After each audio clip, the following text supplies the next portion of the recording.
Good morning, friends. Today, in this video lecture, we are going to discuss one of the important applications of solar energy, that is solar pond. Board of technical education Rajasthan का जो first year second semester का revised syllabus है, उसके subject code 2010 environmental science की जो fourth unit है, renewable energy sources, उसमें हम आज सोलर पॉन्ड की चर्चा करेंगे। सोलर पॉन्ड यानी सौर तालाब या सौर पोखर। तो आइए जानते हैं व्हाट इज सोलर पॉन्ड, सौर तालाब क्या होता है।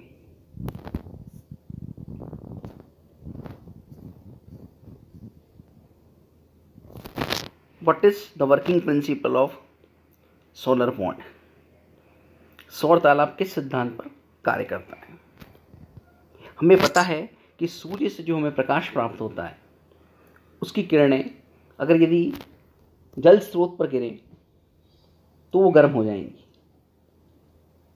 और ऐसा होने से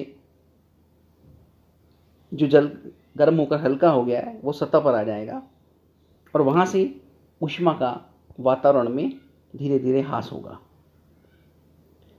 यही कारण है कि किसी भी सामान्य तालाब का जल पर्यावरणीय ताप पर बना रहता है। यदि हम किसी तालाब की संरचना इस प्रकार की बनाएं कि उसमें सबसे नीचे की तरफ बहुत अधिक मात्रा में लवणीय जल हो, तो इससे वो भारी बनेगा, और जो संवहन द्वारा ऊष्माशय की घटना है उसे रोका जाएगा। तो हम सूर्य से प्राप्त ऊष्मीय ऊर्जा, जिसको थर्मल एनर्जी कहते हैं, उसको हम यहाँ पर इकट्ठा कर सकते हैं। सौर तालाब इसी सिद्धांत पर कार्य करता है, और इसीलिए वो एक सामान्य तालाब से अलग होता है। कुल मिलाकर सौर तालाब एक ऐसी युक्ति है जिसके द्वारा हम सूर्य से प्राप्त ऊष्मा ऊर्जा को संग्रहित कर सकते हैं और फिर उसका समुचित उपयोग कर सकते हैं।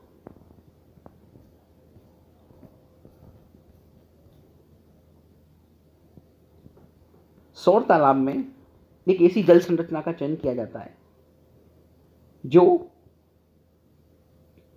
बहुत अधिक फैली हुई ना हो, और इसमें calcium chloride, magnesium chloride, sodium chloride जैसे लवणों को मिलाया जाता है, और सबसे नीचे की तरफ उसकी सांद्रता सबसे अधिक रखी जाती है। इससे तालाब के सतह से गहराई में जाने पर लवण प्रवणता, salt gradient, salt concentration gradient establish हो जाता है, और इससे जो संवहन धाराएं चलती हैं उनको रोका जाता है, जिसके द्वारा ऊष्मा का क्षय नहीं हो पाता है। सूर्य के विकिरण सतह जल से होते हुए धरातल पर पहुंचते हैं, वहाँ लवणीय सांद्रता बहुत अधिक होती है, और इस कारण से गर्म होने पर भी वो जल भारी होने के कारण, उसका घनत्व अधिक होने के कारण वो सतह पर नहीं आ पाता है, और उसका ताप बढ़ता जाता है। और इस तरह से हम देखते हैं कि जो सबसे नीचे की परत होती है वहाँ पर ऊष्मा ऊर्जा का संग्रहण हो जाता है। अब एक सौर तालाब की संरचना किस प्रकार हो सकती है। तो एक सौर तालाब में 3 क्षेत्र होते हैं। सबसे ऊपरी संवहन क्षेत्र जो सौर ऊर्जाग्राही का कार्य करता है, अर्थात सूर्य की किरणें इस स्वच्छ जल से होकर के सीधे नीचे की तरफ प्रवेश कर जाती हैं। मध्य का क्षेत्र जहाँ बढ़ती हुई लवण सांद्रता होने के कारण एक लवण प्रवणता बन जाती है, और वो संवहन धाराओं को रोकती है, अतः यह असंवहनीय क्षेत्र बन जाता है। और सबसे नीचे की तरफ का जो क्षेत्र है उसमें उच्च लवणीय सांद्रता होने के कारण वो ऊष्मा को संग्रहण करने का कार्य करता है और यहाँ पर ऊष्मा ऊर्जा इकट्ठी की जा सकती है। देखिए, एक सामान्य सौर तालाब की संरचना को हम आसानी से देख सकते हैं। यहाँ पर एक उथली जल संरचना ली गई है जिसमें सबसे नीचे की तरफ धरातली जो सतह है वहाँ पर एक plastic line, black polythene line से उसको कवर किया जा सकता है।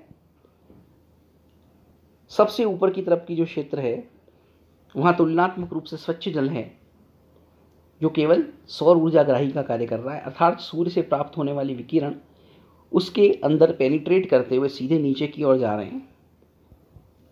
सबसे जो नीचे का क्षेत्र है वहाँ लवण की बहुत अधिक सांद्रता है और यहीं पर सूर्य की ऊष्मा को इकट्ठा किया जाएगा, इसलिए इसको स्टोरेज जोन भी कह सकते हैं हम। और दोनों को पृथक करने वाला मध्य का क्षेत्र जिसको इंसुलेशन जोन कहते हैं, यहाँ पर लवण की सांद्रता ऊपर से नीचे जाने पर बढ़ती हुई होती है, अर्थात एक लवण प्रवणता एस्टैब्लिश हो जाती है जो इस क्षेत्र को असंवहनीय बनाती है। अतः यह क्षेत्र नीचे इकट्ठी ऊष्मा को संवहन द्वारा ऊपर की ओर जाने से रोकता है। तो इस प्रकार की संरचना एक सामान्य सोलर पॉन्ड या सौर तालाब की होती है।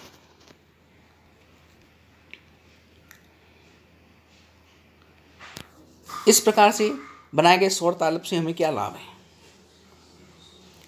तो सबसे पहली चीज़ है कि ये एक इको फ्रेंडली एनर्जी सोर्स है, अर्थात सूर्य की ऊष्मा ऊर्जा को हम यहाँ इकट्ठी कर सकते हैं और इसमें किसी प्रकार का कोई प्रदूषण नहीं होता, अतः ये clean source of thermal energy है।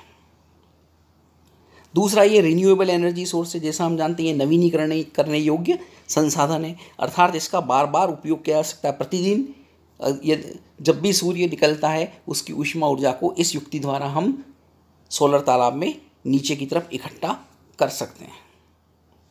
इसके बहुत अधिक अनुप्रयोग हैं, देयर आर मैनी एप्लीकेशंस।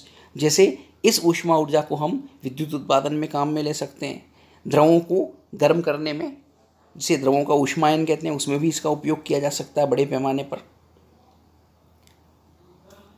इसमें ऊष्मा को संग्रहित करने के लिए किसी पृथक ग्राही की आवश्यकता नहीं होती, किसी पृथक संग्राहक की आवश्यकता नहीं होती। There is no need of a separate collector. वो भी इस युक्ति की एक खास विशेषता है।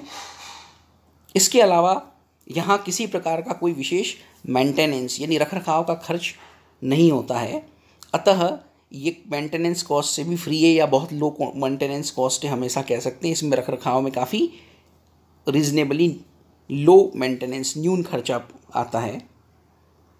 It can operate in any climate. इसकी विशेषता है कि ये किसी भी प्रकार की मौसम में ऑपरेट कर सकता है। And it can store large amount of heat, अर्थात एक सामान्य जल संरचना जो उतने ही क्षेत्रफल में फैली हो उसकी तुलना में ये काफ़ी अधिक मात्रा में सूर्य की ऊष्मा ऊर्जा को इकट्ठा करने का कार्य कर सकता है।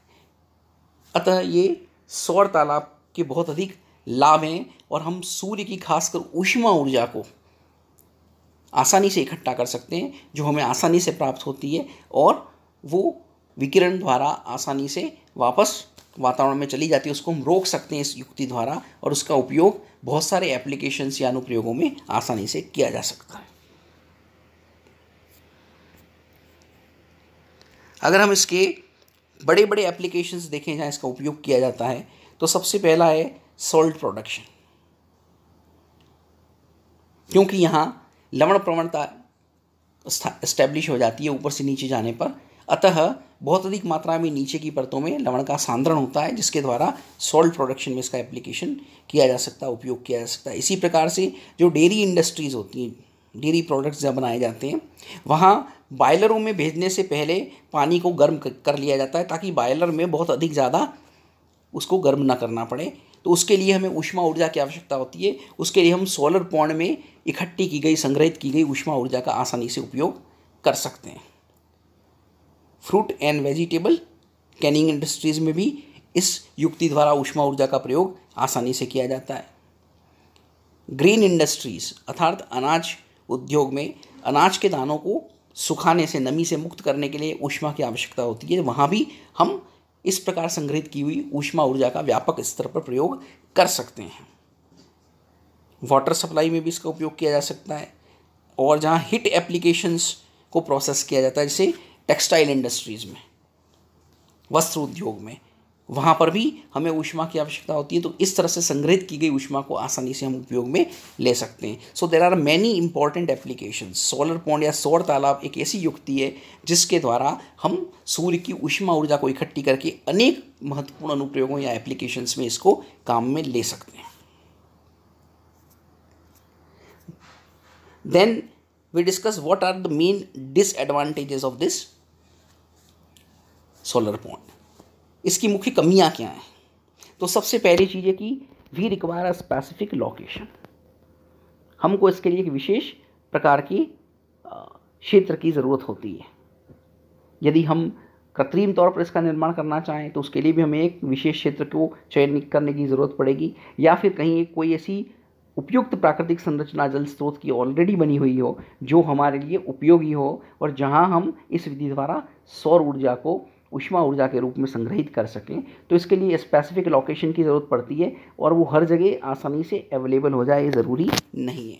तो ये एक इसकी मुख्य कमी है। दूसरी हम देखेंगे, अत्यधिक वायु प्रवाह क्षेत्रों में वाष्पीकरण होता है।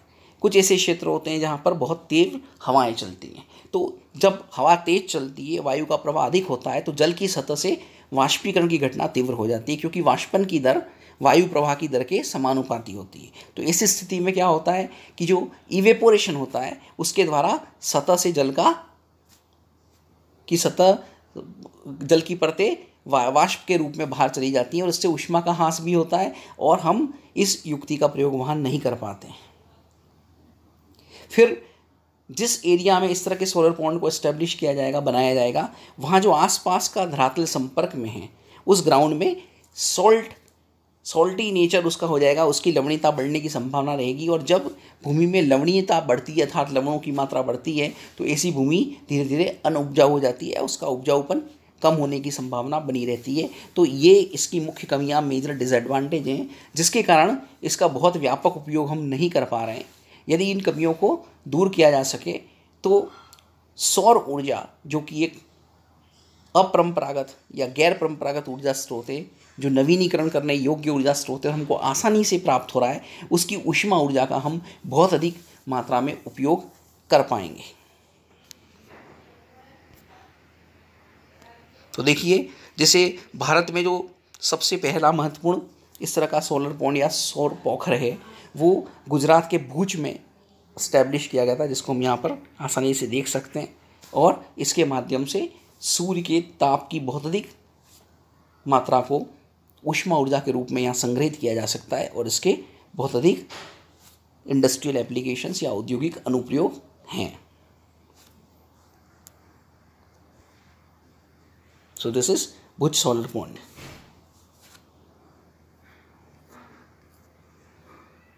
So this is all about one of the very important applications of solar energy, especially the thermal energy of sun, and that is solar pond या सौर पोखर. So that's all. Thank you.